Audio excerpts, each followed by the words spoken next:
From Hollywood, the CBS Radio Workshop.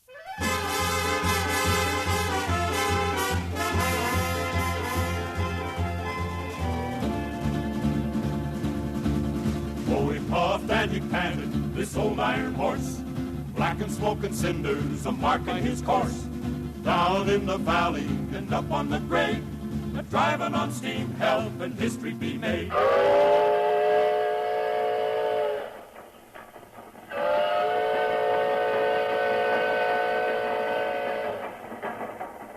CBS Radio presents the CBS Radio Workshop, dedicated to man's imagination, the theater of the mind.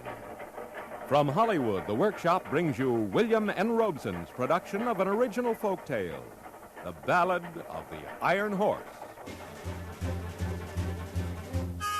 He was a locomotive, a 440, 8 wheels and a diamond stack and a whistle to blow. When he was young, there was no mightier thing. West of the Mississippi, he was the rail king. He wasn't streamlined, didn't have much looks, but he wrote his page in the history books.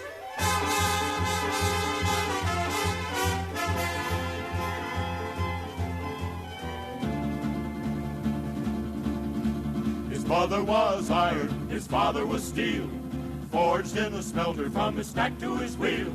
Rocked the rails in 1862, time of the strife our grandpappies knew. The North General Grant, the South General Lee, depended on the engines to win each victory. Armies and equipment, the war's heavy loads, were all being carried on the new railroads. He puffed and he panted, this old iron horse, black and smoke and cinders a-marking his course.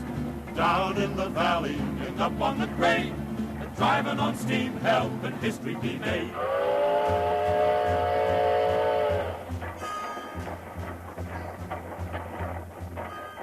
Long for the wood pile, Mr. Yancey? That's right, boy. Should be up ahead. Well, it better be.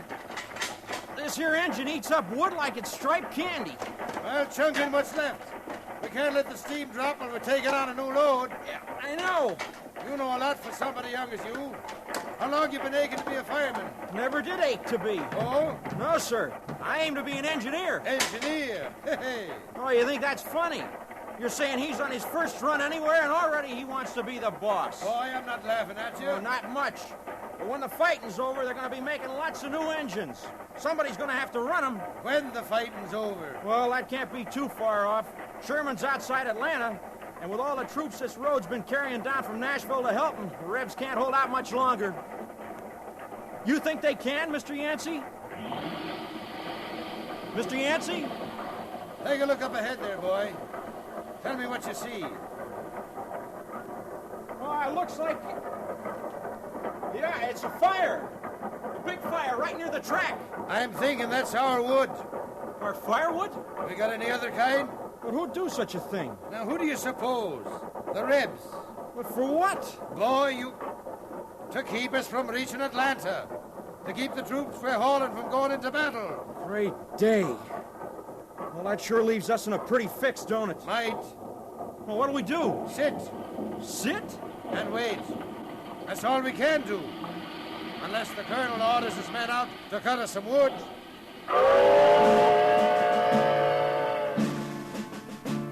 When Yancey told the colonel did scream, raved about an engine that burnt wood to make steam. Coal, Mr. Yancey. You've heard me say, convert to coal without a delay. And I've said yes. I've certainly agreed. Coal'll burn slower, give you more speed. But what'll we do now? We're fresh out of wood. Get the boys out. Exercise'll do 'em good. Troops began to holler, the troops did right, having to chop wood far into the night. And who was it felt sorrow, and who felt shame? Our little old engine a-working to make his name.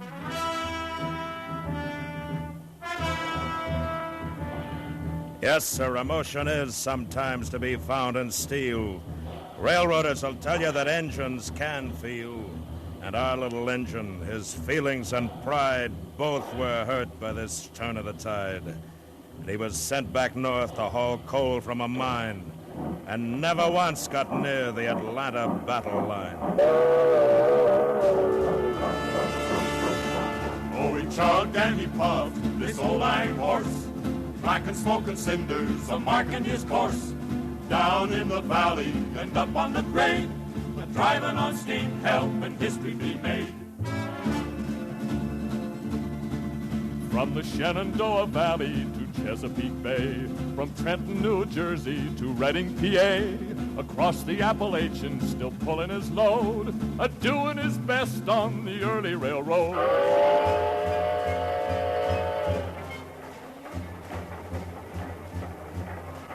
The end of the war saw folks moving west, and our little engine rolled on with the rest. Across the Missouri, then out on the plains, through pasture and fields planted with grains. Farmers lost land to his right-of-way, and engines swore vengeance to their dying day.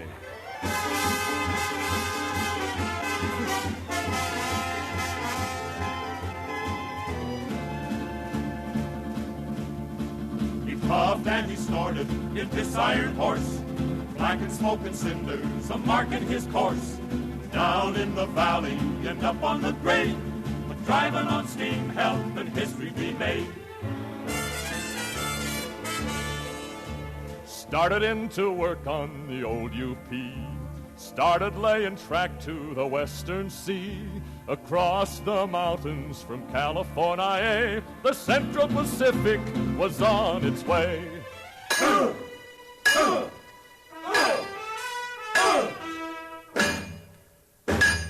The workers that helped him were a motley crew, wielding sledges and hammers and steam drivers too. Gandy dancers they call these Irish and Chinese, who sweated in the desert and ignored winter's freeze.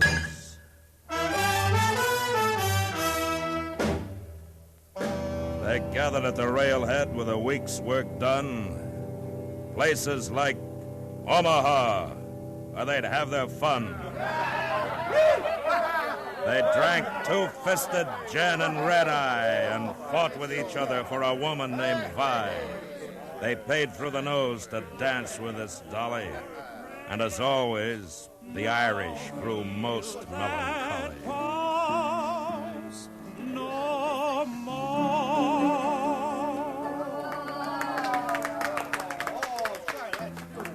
Oh, he sings a right nice song, don't he, Yancey? Yep, it does it that. Kind of a sad song, though. Boys, who's gonna whirl me around next? You want to dance with her, Charlie? Oh, no, I don't know. I thought that's what we came in here for. You've been talking all week about how you wanted to come to Fat Hogger and dance with that woman. Well, You, Curly, you aiming to dance? She's looking right at you. well, doggone. Can't you answer? Boy, she must like your looks. Dancing's what you came in here for, ain't it, Talipot? Well, now, well, how'd you know I was a fireman? Saw you tossing wood in the firebox day I came in from St. Joe. About 3 months ago? That's right. You still on that run? No, ma'am. No, we're hauling track to the end of Steel now. Well, then, you're in the real money. How much you gonna pay for that dance? Henry Grady over there gave me $5. Ma'am, I'll give you 8. Silver? Sure. Professor, put some pepper in your play, and I got a gentleman. Come on, honey.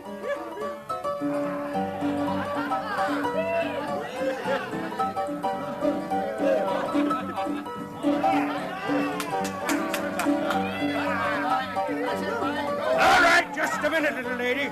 What do you think you're doing? I'm dancing with this gentleman, Mr. Grady. Not when I already said I'd pay you more than anybody else here. Curly just gave me $8. Now get out of my way. Come on, Talipot. Don't you pay him no mind. Talipot, eh? I'm a fireman, mister. That's what the railroaders call us. Well, I'm a steel-driving man myself. Now, you let loose of her before I bust your face open. Henry Grady, you get away now. Pardon me, ma'am? Stay with us, Charlie! A fight was pretty common in the old rail towns. 'Twas an every hour thing to see a man go down. Drink and the devil done their best, but the rails kept it going, snaking on west. Oh, he puffed and he panted, his old iron horse, black and smoking cinders a-marking his course. Down in the valley and up on the grade, and driving on steam, helping history be made. And fighting wasn't only done in saloons. There was a Sioux Indian chief by the name of Two Moons. It was him swore vengeance to his dying day to stop the rails and their right-of-way. How you feel, Charlie? All right, I reckon. How's your eye? How's it look? Can you see out of it? Good as I can the other one. Come over here. Yeah. Take a look out across them bluffs. No, over to the left more. There, that's it. You see that? Yeah. What do you think it is? Something moving for sure. Buffalo, maybe. Maybe not. How far to end a track? Too far, about 18 miles. And now look at him. Yeah. Buffalo'd be running from us. They're running toward us. Build up the steam, Charlie. Steam ain't gonna do no good. We can't run any faster on this road. Bet it ain't settled yet. We don't run faster, we'll never run no more. Now, come on, move!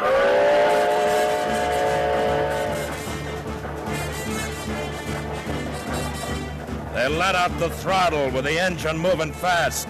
Looked out the cab and saw engines riding past. Built up the pressure to 150 pounds. The safety valves blew, but they didn't let down. They grabbed up their rifles and they took careful aim. Our engine was straining, never to be the same. His boilerplate weakened already by rust. Didn't seem like they'd lose that Indian dust. Got me one! Throw in more wood, Charlie! You want to bust the boilers, Mr. Yancey? Aim down on these engine ponies. You look at the pressure gauge. You see what it says? Can't help it. We don't get more speed, they'll be trying to board us. But if the boiler Stop goes... bargaining with me. You do like I said. And keep down while you're doing it.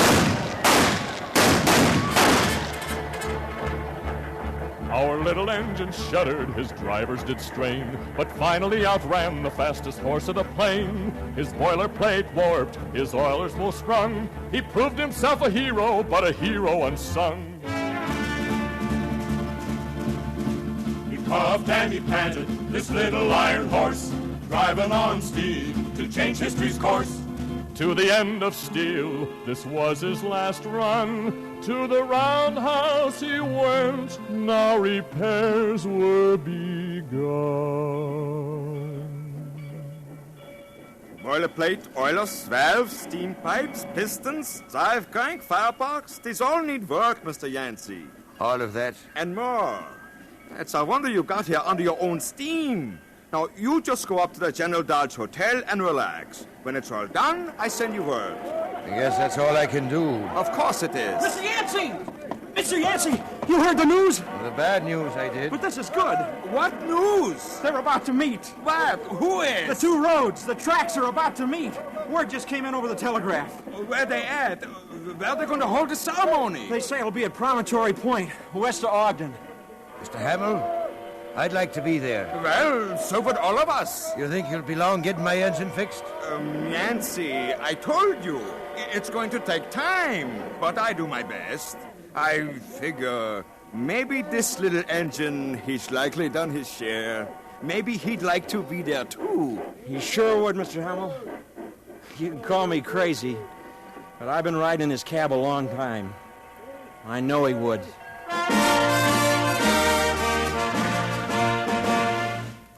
On the 10th of May, 1869, the meeting of the Central and UP line was marked by speeches and whiskey and glory, and the gold spike driven at Promontory, and left sitting in the roundhouse, far from this place, his boiler still out, not sound from the race, was the little engine who wanted to be honored and praised for his march toward the sea.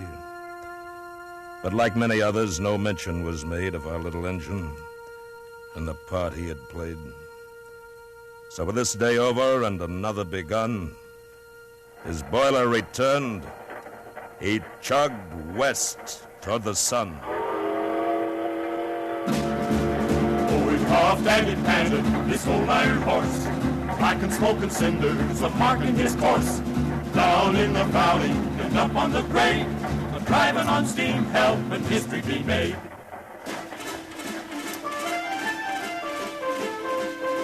From Council Bluff, Iowa to Old Cheyenne, he made the trip over and over again. He hauled logs a while on the western line, then down into Utah, and on mountain time he brought ranchers' goods and gave some a ride. Some of them paid with a buffalo hide. Climbed down from their steed, they called a cayuse, and they tilted their hats and climbed on the caboose. Oh, he puffed and he panted, this old iron horse, black and smoking cinders a marking his course. Down in the valley and up on the grade, a driving on steam, help and history be made. He'd pull cars and lumber and sometimes coal, and then got orders the Pacific was his goal. Puffed on toward the Sierras through the lofty pines, heading for California's rich gold mines. Up Donner Pass he struggled, fought toward the top, but he couldn't quite make it. At last had to stop. The work he'd done, the years he'd lived, had taken its toll. He had no more to give. He fought with a last gasp. He struggled and cried, but he couldn't make the grade, no matter how he tried.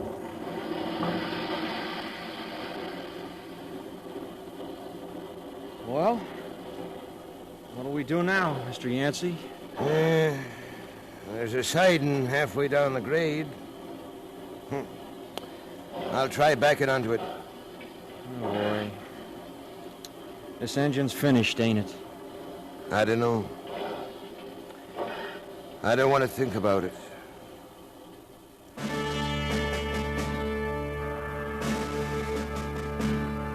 They left him on the siding, said he was through. Got another engine, one with power that was new. They hauled his cars away and left him alone. Looked like that siding was to be his last home.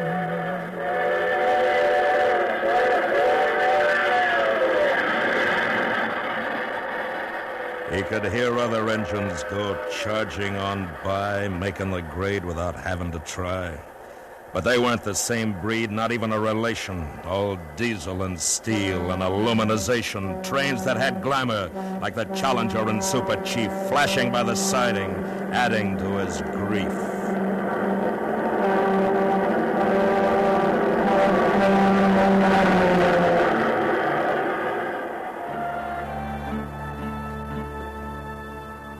It gets cold up on Donner. Snow gets so deep. In the fall, he was packed in for a long winter's sleep.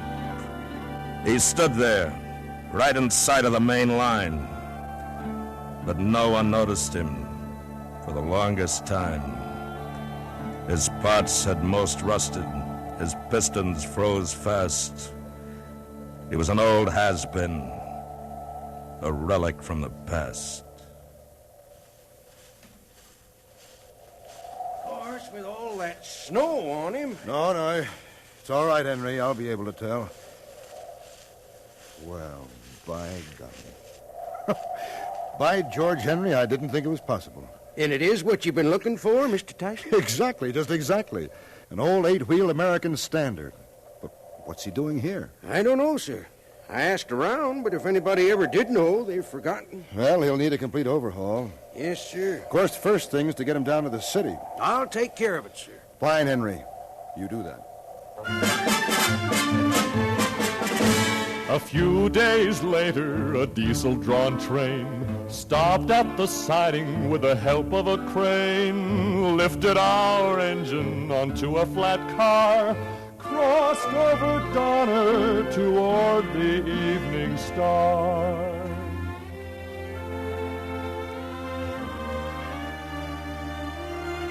To the roundhouse in the city, our friend was taken, and all the while knowing that he wasn't forsaken. And when the work was completed, he stood there gleaming. He couldn't be sure that he hadn't been dreaming. And then off to a park with its grass so green, he was once more traveling under his very own steam. Hey, kiddies, hey, boys and girls. Board the One, the only authentic diamond stack locomotive on the Pacific Coast, for a scenic trip around the park. Travel like your grandpas did. Ride the train that carried the troops to the Civil War and fought off the Indians and won the West. Right this way, kiddies. Board!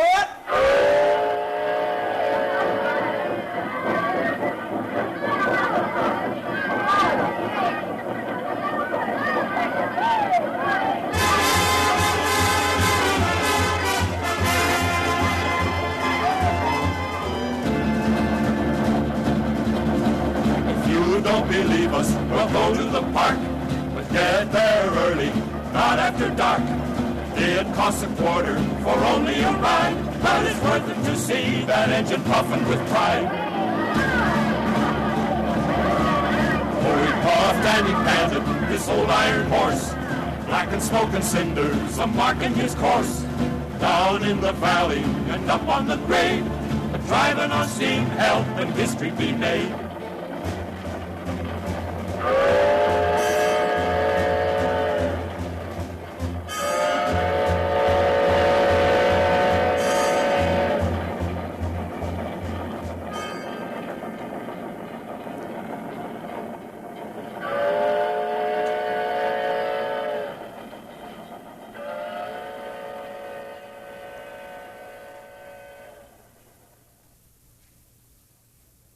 The CBS Radio Workshop has presented The Ballad of the Iron Horse by Charles B. Smith, based upon an original story by Ken McManus, with music composed by Fred Steiner and conducted by Lynn Murray. The Ballad of the Iron Horse was sung by the Mellow Men, narrated by William Conrad, and produced and directed in Hollywood by William N. Robeson. Included in the cast were Joan Banks, Dick Crenna, Joe DeSantis, John Daner, Jack Moyles, and Dawes Butler. Sound patterns by Bill James and Tom Hanley. The sounds of the Iron Horse were recorded on the Oahu Railway in Travel Town, Griffith Park, Los Angeles, through the cooperation of William Fredrickson, Director of Recreation and Parks of the City of Los Angeles.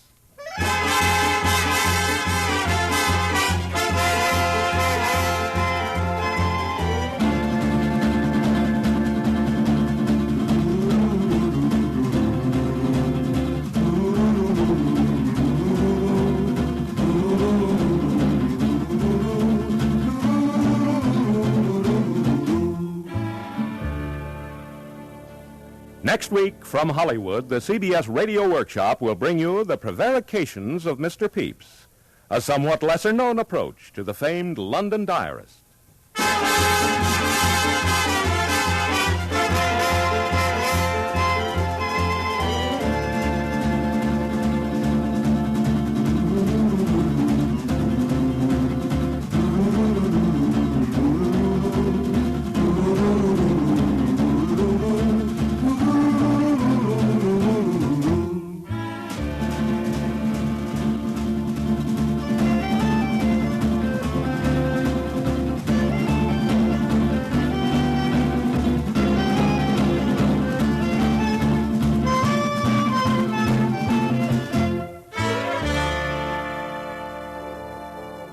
Ooh.